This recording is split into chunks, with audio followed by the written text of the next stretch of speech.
Hello movie lovers, आपका स्वागत है हमारे फायर हायर यूट्यूब चैनल पे। तो भाई लोग, एंटमैन 3 क्वांटममेनिया का ट्रेलर आ चुका है, तो इसका ब्रेकडाउन और हिडन डिटेल्स और एक्सप्लेनेशन करना तो बनता है। इस वीडियो में काफी सारी डिटेल होगी जो आपको आगे जाके बहुत काम आएगी। इसमें स्पाइडरमैन, टोनी का क्या इंपॉर्टेंस है, मिस मार्वल और शैंग-ची के बीच क्या कनेक्शन है, ये सारी बातें हम इस ब्रेकडाउन में करने वाले हैं। तो आपको ज्यादा इंतजार ना कराते हुए वीडियो स्टार्ट करते हैं एक छोटे से इंट्रो के साथ।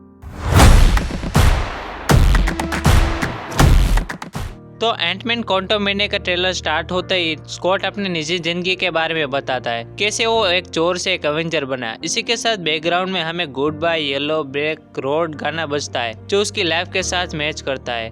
एंटमैन जब से मार्वल यूनिवर्स में आया है, तब से फैंस के मामले में उसकी बेइज्जती ही हो रही है। पहले एवेंजर एंड गेम में, अब उसकी खुद की मूवी में उसकी बेइज्जती हो रही है। उसको एंटमैन कहने के बजाय उसे स्पाइडरमैन कह के बुला रहे हैं। गजब बेइज्जती है।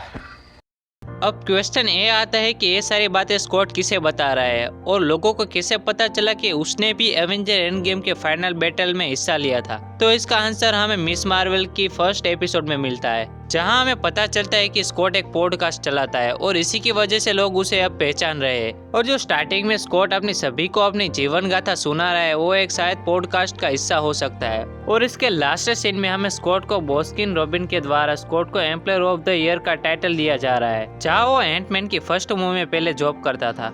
तुम्हें कैसे पता चला?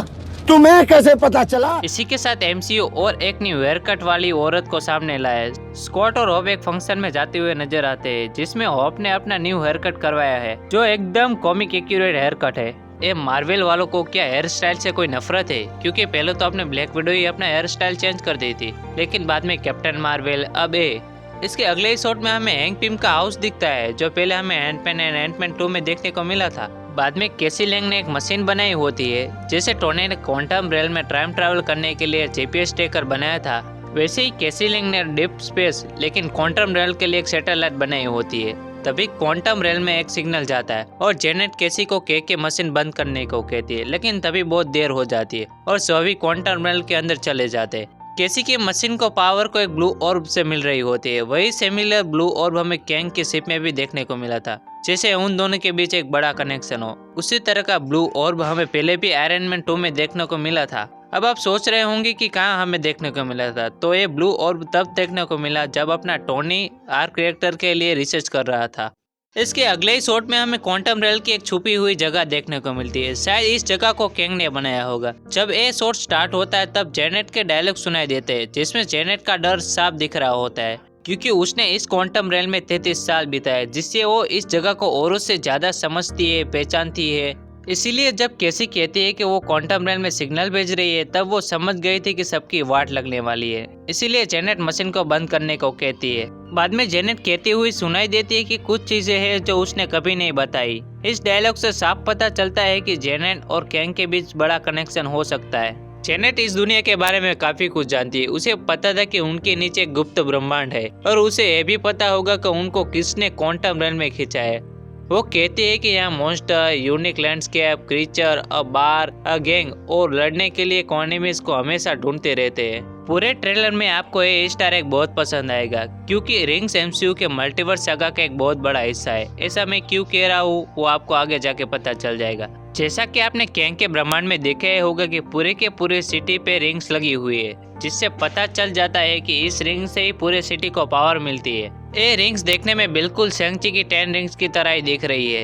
ये रिंग इस नए वर्ल्ड में चारों ओर लगी हुई है, जिससे पक्का हो जाता है कि ये पूरे न्यू वर्ल्ड का पावर सोर्स है रिंग्स है।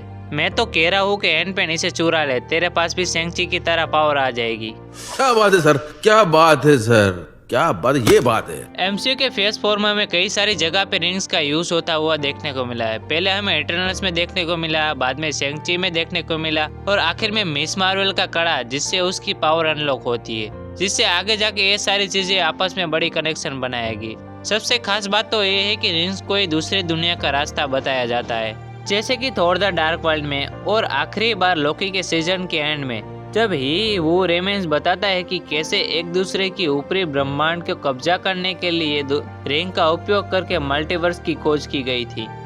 बाद में एंटमैन बड़ा हो जाता है और वहाँ की पुलिस उसे पकड़ने के लिए आ जाती है। ये जो शहर है जिसमें कैंग रहता है, वो शायद कॉमिक्स का क्रोनोपोलिस का वर्जन हो सकता है, जिसको पिछले 4 सालों से मार्वल वाले एंटमैन के थंबनेल में यूज कर रहे हैं। कॉमिक्स में क्रोनोपोलिस कैंग का शहर है जहां वो रूल करता है। यहाँ लिमिटलेस टाइम है, यानी यहाँ टाइम का कोई झंझट ही नहीं है।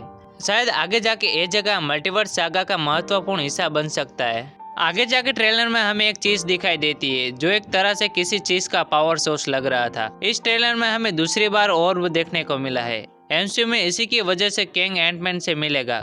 कॉमिक्स में ऑर्ब कैंग को क्वांटम रिम के अंदर और बाहर क्रोनोपोलिस को शक्ति देने का काम करता है, इसीलिए कैंग का ये ऑर्ब हमेशा उसके लिए महत्वपूर्ण है। बात तो सही है। दौड़ना तो पड़ता है। उसके धंधे के बारे में क्या जानते हो? लेकिन कोई इस पावर सोर्स को चुरा लेगा और एंटमैन को वापस लाने को कहेगा, लेकिन एंटमैन मना कर देगा। लेकिन उसके पास कैसी होगी जिसकी वजह से उसे ना चाहते हुए भी उसे चोरी करनी पड़ेगी। और ट्रेलर के अंत में कैसी लैंग अपना शूटअप करती हुई दिखती है, जिससे लोग अब और ज्यादा भड़केंगे और वो बोलेंगे और एक फीमेल सुपर हीरो आगे जाके कैसी लैंग यंग एवेंजर का पार्ट बन सकती है। लेकिन अभी वो अपनी डॉयट की साइड किक बन के रहेगी। आप कुछ भी कहो, मार्वल वाले ओट बनते जा रहे हैं। और नई कैसी लैंग मुझे बहुत पसंद आई। एहे, रहा नहीं जाता, तड़प ही ऐसी है ना। नहीं, सुके। और ट्रेलर के लास्ट शॉट में हमें कैंग देखने को मिलता है जो एंटमैन से मदद मांगने के लिए आया है। और जैसे मैंने पहले ही कहा था, वो मना कर देगा। कैंग का लुक कॉमिक्स के स्टील ब्लू स्केल मास्क की कॉपी करता हुआ दिखता है, जिससे वो और ज्यादा डरावना लगता है, खास करके उसके चेहरे पे जो निशान है। इससे मुझे लोकी सीरीज के यूरेमस का वो डायलॉग याद आ रहा है, यदि आपको लगता है कि मैं बुरा हूँ तो तब तक इंतजार करें जब तक आप मेरे बुरे वेरिएंट से नहीं मिल लेते। और ऑडियंस को ज्यादा इंतजार नहीं करना पड़ेगा, क्योंकि ये मूवी 70 फरवरी 2023 को आने वाली है। और मूवी लवर्स, आपको मेरी यूनिवर्स में आना है तो हमारे इस चैनल को सब्सक्राइब कर दीजिए। अगर आपको वीडियो अच्छा लगा है तो हमारे इस चैनल को लाइक कर दीजिए। एंड आपको कुछ कहना है तो मुझे कमेंट में बताना।